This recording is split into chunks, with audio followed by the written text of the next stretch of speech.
Welcome back, everyone. I hope you're doing well. Today we'll be reacting to Real Life Lore's What If America Actually Buys Greenland? This will be an interesting conversation. This video is over 5 years old. However, the Greenland conversation is quite recent. So let's jump in and see what would happen, shall we? Possible by Skillshare. Learn from more than 25,000 classes for free for 2 months at skl.sh/reallifelore27. What if the United States purchased Greenland? If you haven't heard, it's kind of been in the news a bit recently, but the US being interested in the island It's so funny, the parallel. It's recently as well in 2025. is old news. America has had a long history of purchasing land, like the Louisiana Territory in 1803, Florida in 1819, California, Nevada, Utah, and Arizona in 1848 with money and guns, and Alaska in 1867. The US has been steadily buying up European properties in North America like its monopoly for centuries. And since Greenland is in the neighborhood too, there's been an interest for a long time. Greenland is geographically a part of the North American continent. And I was about to say that Denmark owns Greenland, but specifically, if you look here, like, it's not Danish. It's definitely more towards the North American continent. And I'm curious to also know like some history with Greenland, because like as far as I know, the Vikings pretty much colonized the western part, the main the place that's habitable. So the Vikings were Norwegian, mainly. There are also a lot of colonies across. I don't know. It's an interesting origin story.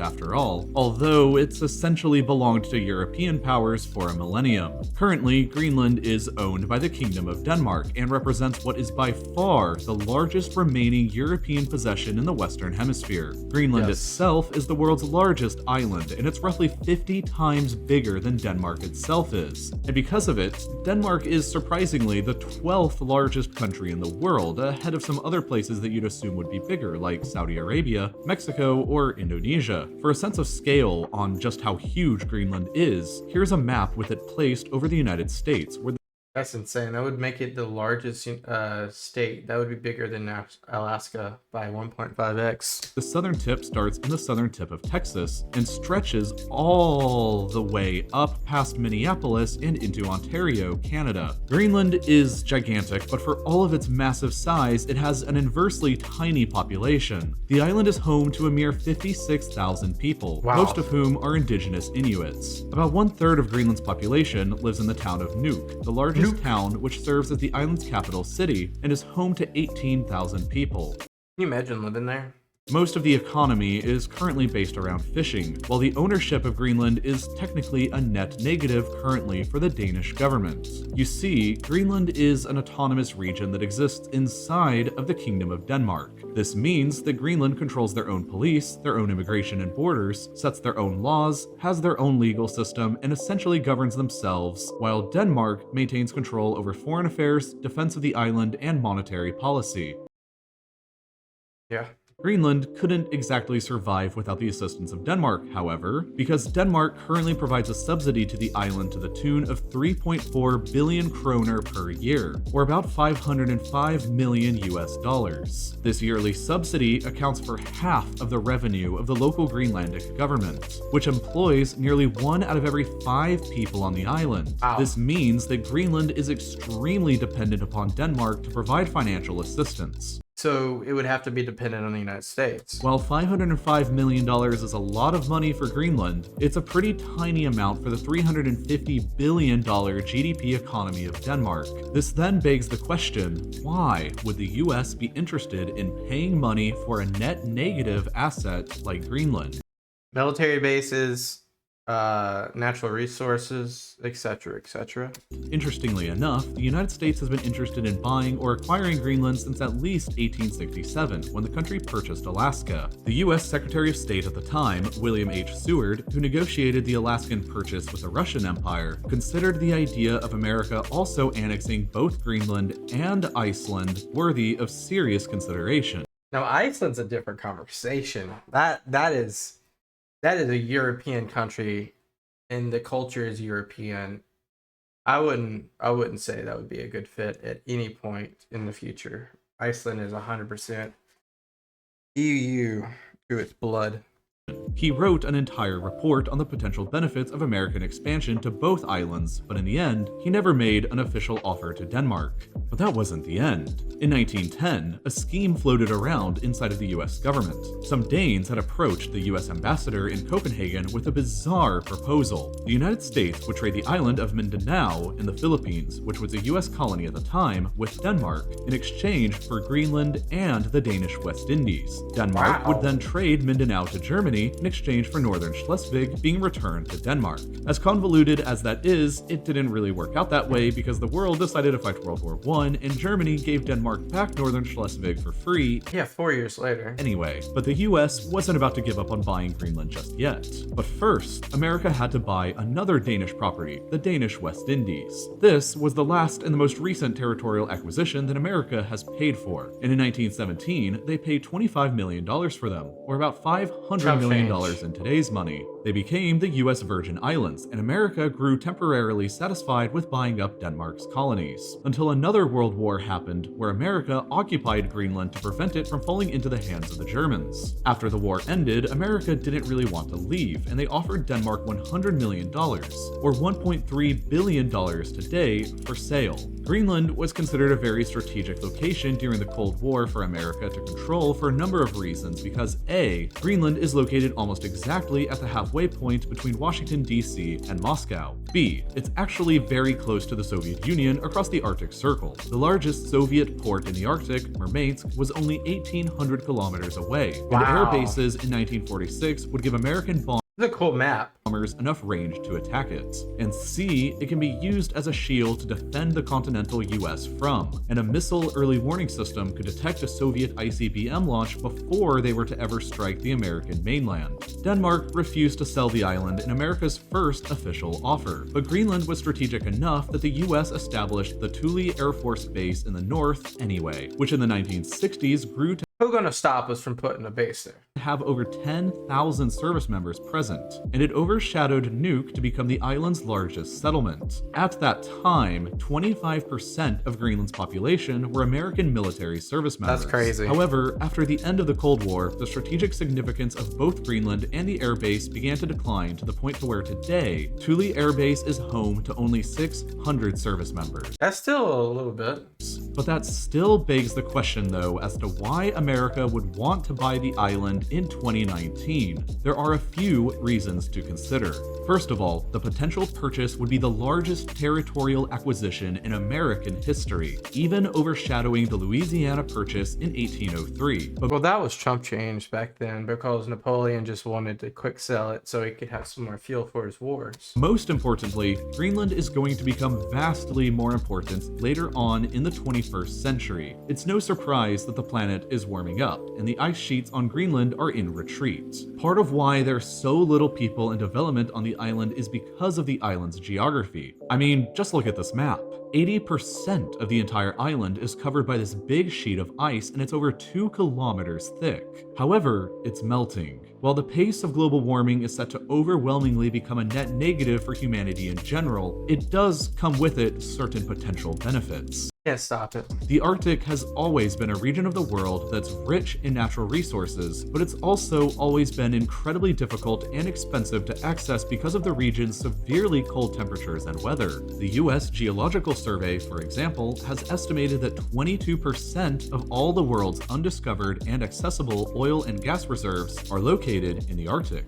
That's about 412 billion barrels worth, or over 1.5 times the amount of all the oil located in Saudi Arabia. When the ice melts and the cost of mining goes down, whoever controls Greenland controls the biggest piece of land in the Arctic and controls the biggest claim to all of that sweet, sweet oil and gas. And if that's not lucrative enough, there's also the Northwest Passage to consider. Here is a map of what the route looks like. For centuries, this sea route has been largely impassable because of sea ice blocking the way, but with a warming climate, the route We don't, that's so far from now, though.